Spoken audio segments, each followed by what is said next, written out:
Muy buenos días todavía, o casi mediodía. Así que, antes que nada, quisiera agradecer la oportunidad de compartir una experiencia. No quisiera que lo que vamos a exponer peque de autorreferente, porque no es la intención. La intención es compartir una experiencia con algunos logros y muchos desafíos todavía, pero que obviamente nos mantiene muy proactivos y ocupados en crear un caso que pueda ser, ojalá, replicado por muchas empresas, empezando por la nuestra misma. Bueno, cuando se ve maciza en ese logo, con ese fondo, es fácilmente determinable qué es lo que hace la empresa. Hacemos tableros para muebles, esté mucho más de acuerdo con criterios de sustentabilidad y elementos de innovación. Y en esto, para describir un caso, es muy importante primero decir, bueno, ¿de qué se trata esto? Esta empresa maciza, probablemente algunos de ustedes conocen, la mayoría probablemente no, ¿qué es lo que hace? ¿Dónde está? Y 4 elementos que hacen una síntesis de lo que es la empresa. Es una multilatina, creada en Chile hace 50 años, que hoy está en todos los países, en casi todos los países latinoamericanos, o ya sea con presencia completa de fábricas, bosques y cadenas productivas y cadenas comerciales, o a través de distribuidores, como es el caso, por ejemplo, de Centroamérica y específicamente en Panamá. Para hablar algunos números generales, ventas de 1.500 millones de dólares el año pasado, una generación de resultado operativo de alrededor de 240 millones de dólares, 8.000 colaboradores, muy importante, pero sobre todo un tremendo compromiso con 2 grandes elementos. Primero, con las necesidades de una gran cantidad de personas que son nuestros clientes. Y segundo, que en la forma que hacemos esto, lo hagamos de una manera lo más sustentable posible. Pero aquí comienzan a ver las primeras inquietudes. Y las primeras inquietudes es, ¿será que una empresa que tiene estas características podría hablar de sustentabilidad? Y la respuesta es que no solamente que puede, sino que debe. ¿Puede una empresa con afán de lucro, que tiene accionistas, que obviamente tiene sus expectativas, hablar de temas de largo plazo? Y la respuesta sigue siendo la misma. No solamente que puede, sino que debe hacerlo. ¿Y cómo se hace eso? Si esa primera pregunta, es decir, ¿es una empresa es posible que sea sustentable? Si esa respuesta es muy fácil, ¿dónde está lo difícil? ¿Dónde está el desafío? El desafío está en dominar el cómo. Y es ahí donde en los detalles comienzan a existir una serie de elementos, muchos de ellos que están establecidos, fundamentales, en cómo la empresa se interacciona con lo que está fuera de la compañía. Y ahí comienza a tomar sentido el entender los modelos de negocio. Porque cuando uno mira una empresa como esta, que está desde los bosques, integrada desde la parte forestal, aserraderos, recolección de fibra, plantas industriales, distribución de tableros a través de diversos tipos de logística, para llegar a decenas de miles de carpinteros, pequeños y medianos carpinteros, a miles de industrias, pequeñas, medianas, grandes industrias de muebles. Y cómo en esta cadena uno entiende de que la sustentabilidad no solamente que puede, sino que debe tomar forma.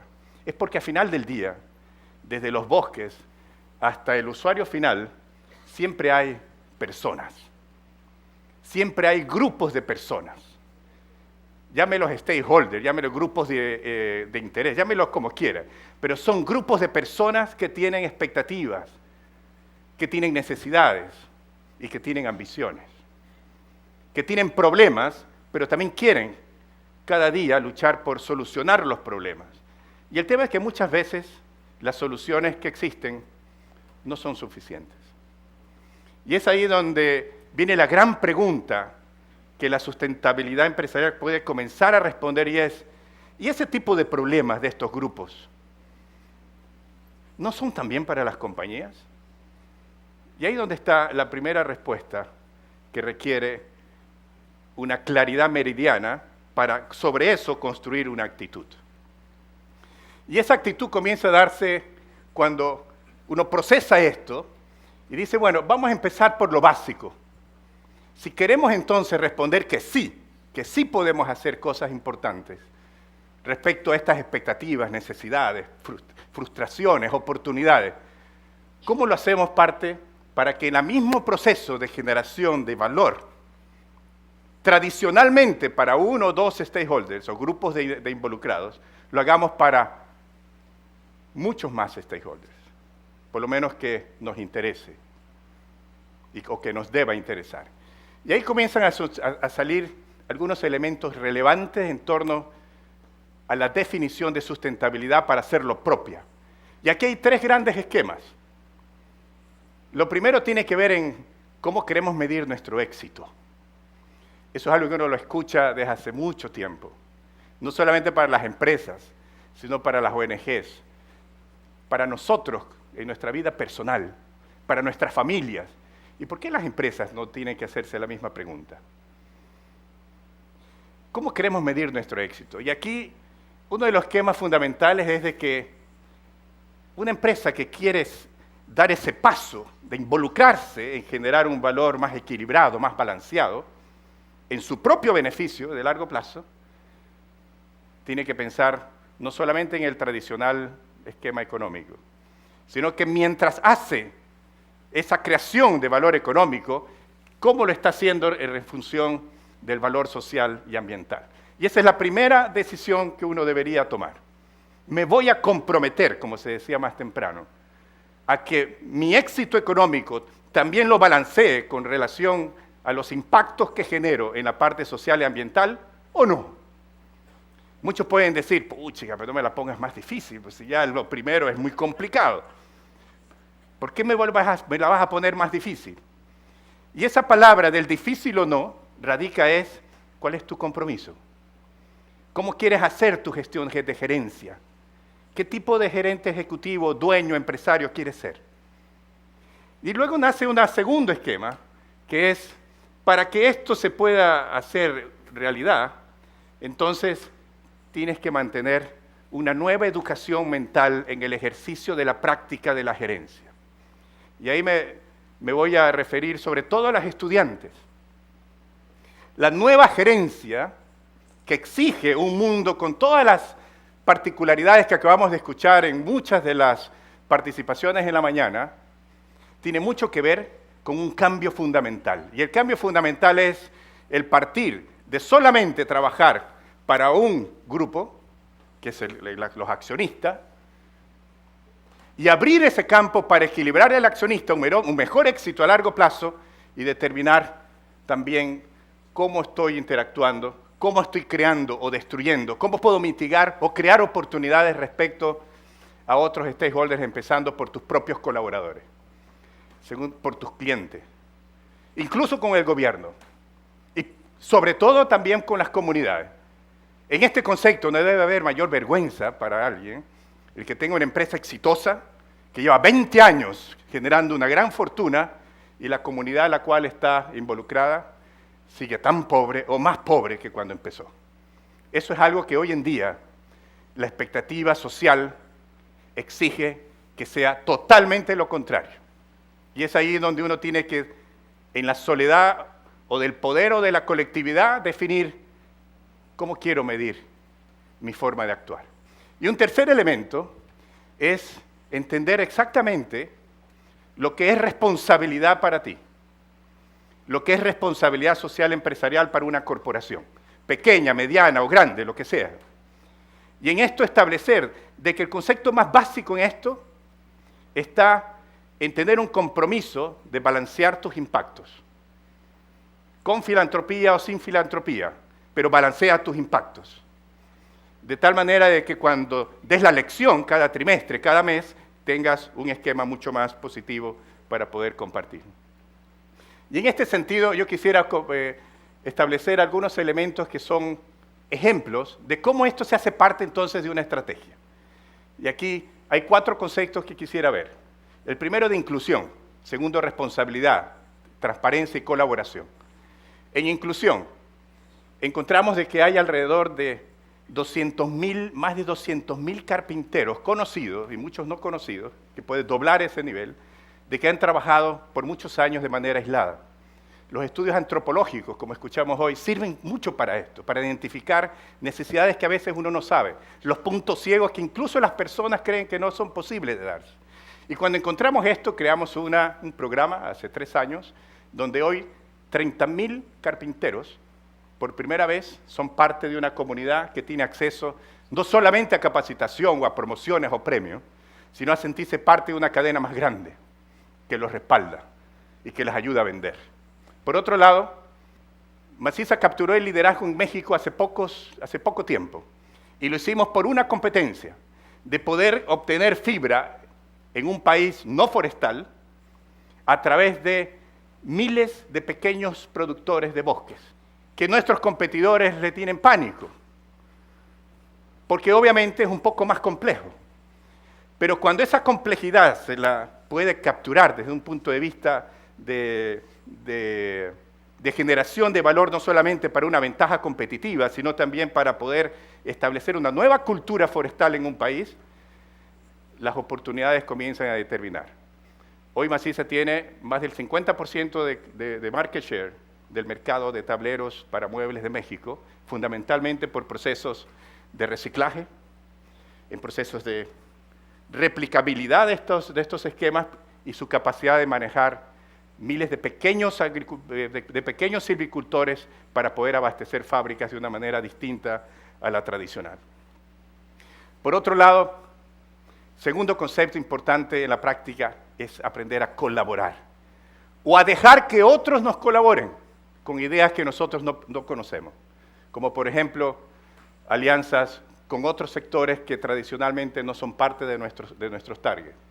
Y aquí encontramos en Venezuela, y solamente lo traigo el caso de Venezuela porque es más emblemático hoy en día, un plan de desarrollo comunitario que empezó hace 5 años, donde tomamos un caso base de indicadores sociales, no tan buenos obviamente como el nuevo Social Progress Index, que nos va a servir para mejorarlo, pero que de esta forma vamos estableciendo de pocos indicadores, año a año, una evolución de cómo estas comunidades que están o dentro de los bosques, o cerca de los bosques, o de nuestras fábricas, cómo va evolucionando, de tal manera de poder ver si es que Maciza algo puede hacer mejor o no. Y normalmente siempre se encuentran oportunidades. El otro esquema es responsabilidad. La primera responsabilidad es con nuestra gente. No solamente evitando accidentes, de la manera más proactiva posible, ojalá incidentes antes que accidentes, sino establecer un esquema que nos permita también establecer nuevos esquemas de seguridad. Maciza, por autorregulación, es la única empresa en Latinoamérica que se autoimpuso una norma de la más baja emisión de formaldehído en el proceso productivo, que tiene un costo adicional. Y aquí voy a aprovechar para decir una frase que es muy relevante. La responsabilidad no es solamente un tema de discurso, tiene costos. Pero en el largo plazo genera un beneficio que no tiene precio, que es la confianza. Y a través de esquemas como este, como las normas de UNO, o la certificación de bosques, o por otro lado, lo que estamos haciendo en términos de transparencia, tomamos la decisión de ser una de las pocas empresas hoy en día que está en un piloto para establecer un reporte integrado económico, social, ambiental, que se lo damos a los accionistas, clientes, a todo el mundo. Está abierto en nuestra página web, en donde no solamente ponemos logros, también ponemos errores, también ponemos frustraciones, aprendizajes, de tal manera de que nos ha merecido, obviamente, premios a la transparencia, justamente por ser lo más honestos posibles en nuestra comunicación de rendición de cuentas. Y por último, no menos importante, es cómo llevamos esto a la conexión de valor. Y en esto hay algo que es muy relevante. En la vida diaria hay muchas, pero muchas tentaciones. Y la mejor forma de poder restringirlas es tener gobiernos corporativos que ayuden a la consistencia y a la disciplina, no solamente de los corporativos, sino de las subsidiarias para mantener un esquema de disciplina que pueda ser consistente con los principios, los valores y todos los esquemas que están dentro de esto. Entonces, al final del día, ¿hay un rol para los fundadores? La respuesta es que sí. Hace años atrás, cuando fui nombrado como presidente de una de las empresas del grupo, que hoy son parte de Viva, el señor Smijaine me dijo, Roberto, ¿cómo estás? Y yo estaba recién viviendo en Costa Rica y había recibido un nombramiento de CEO del grupo. Y me dice, y de la forma más humilde le digo, Estefan, quiero agradecerte por la oportunidad, agradecerte por la confianza. Y la respuesta que me dio nunca se me ha ido de la cabeza. Me dice, Roberto, la confianza ya la tienes, ahora tienes que merecerla. Y ahí es donde uno descubre, al final del día, que la forma que uno mide el éxito, que la forma que uno mide cualquier esquema, es fijando estas metas de inspiración. En donde si en el último momento, en el bottom line, al final lo que vale en la empresa es la confianza que transmite en sus stakeholders. Y eso es lo que le da el éxito a largo plazo. La confianza es algo que no solamente uno la gana un día, sino que se levanta todos los días para merecerla.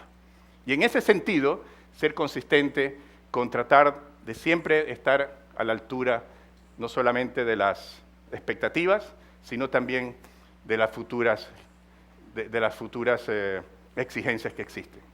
Y hay un mensaje muy importante, y con esto cierro, de que los líderes estamos invitados a conectarnos más con las expectativas y con el cambio, y menos con la incertidumbre, porque lo que necesitan nuestros colaboradores, los clientes, incluso los gobiernos, es un sector empresarial más proactivo en reducir lo que más daño hace a los países, que es la incertidumbre. Muchas gracias.